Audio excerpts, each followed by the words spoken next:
This hat trick will be remembered for as long as people talk about this World Cup.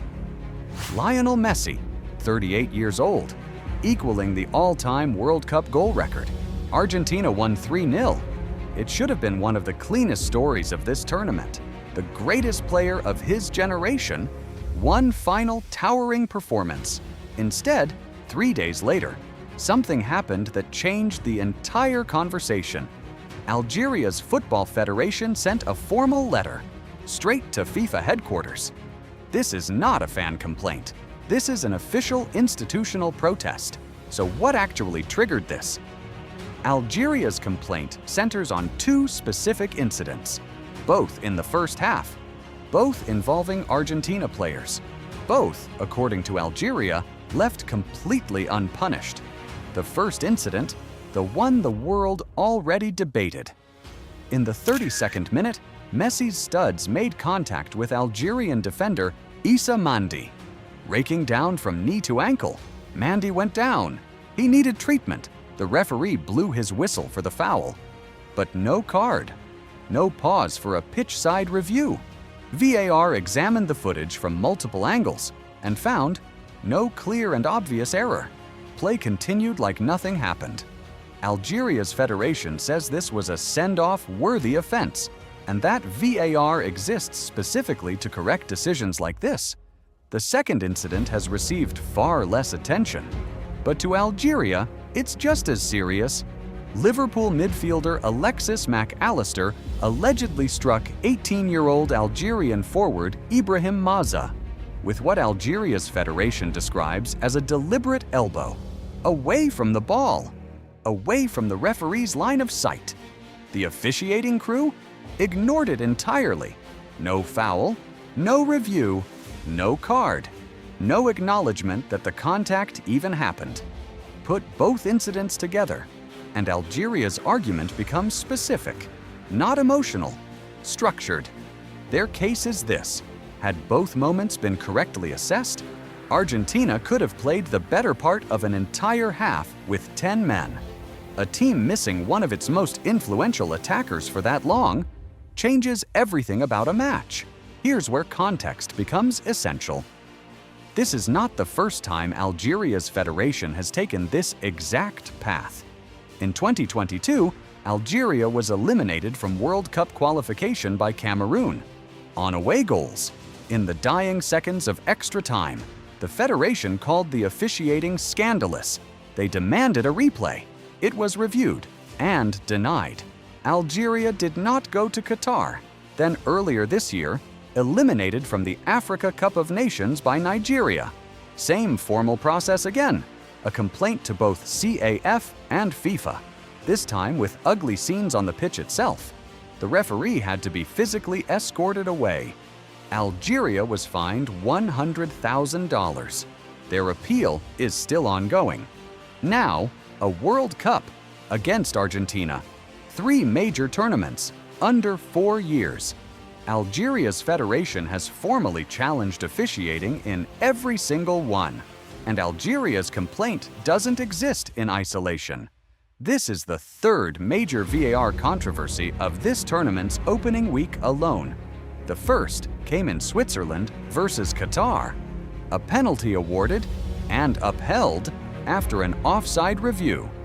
The decisive visual evidence never shown publicly. Gary Neville said on air the call looked wrong to him.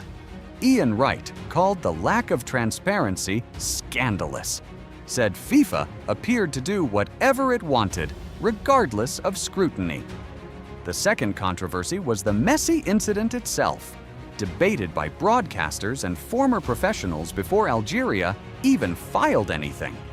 One former England youth international said plainly, he believed it should have been a red card, and that it fed into a bigger narrative, that the game's biggest stars get a different standard of treatment. This matters because of what VAR was originally built for.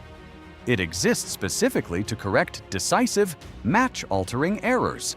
Exactly what Algeria alleges happened twice in the same half. If the protocols aren't being applied with genuine consistency, if a marginal offside call against a smaller footballing nation gets reversed in seconds, While a serious physical challenge from the tournament's most famous player gets a different standard of leniency, then the entire foundation of VAR as a tool for fairness comes into legitimate question. This isn't really about one match anymore. It's about whether the technology that's supposed to make football fairer actually treats every team the same way. So what does a formal federation complaint actually achieve? Historically, even with specific, time-stamped evidence, these complaints rarely overturn results. Algeria's 2022 appeal against Cameroon went nowhere. Their complaint against Nigeria remains pending. Unresolved. The most realistic outcome here? Not a replayed match, not a reversed scoreline.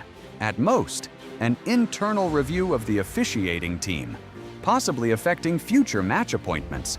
That doesn't mean this complaint is meaningless. Algeria is using the only formal tool available to a nation that believes it was wronged, putting its objection permanently on the official record. Even if Argentina's 3-0 victory stands forever in the books, think about who's actually caught in the middle of this. Ibrahim Maza is 18 years old. This was his first ever World Cup match against the reigning defending champions. On the exact same night, Messi was making history at the other end of the pitch. Whatever happened in that off-the-ball moment, his own federation believes he was struck, and that officials missed it entirely. That's not just a tactical grievance, that's a young player's introduction to the World Cup stage. And for Algeria's supporters, this reads as painfully familiar. Cameroon in 2022, Nigeria earlier this year, now this. A pattern of feeling like the biggest moments, against the biggest opponents, never get the same scrutiny as everyone else. What happens next is genuinely uncertain. FIFA will review this through its standard internal process. The referee may face an internal review, but the result itself almost certainly stands. What's far more likely is this becomes another data point in a much bigger conversation about VAR consistency at this tournament, sitting right next to the Switzerland-Qatar incident. Evidence that something in this system needs fixing before the knockout rounds begin, when the stakes and the consequences only get bigger. So here's my question for you. Does football's biggest stars get a different standard of officiating? Or is this just the normal frustration of a team that lost? Tell me in the comments. And if you want to keep following every VAR controversy at this World Cup, subscribe. We're just getting started.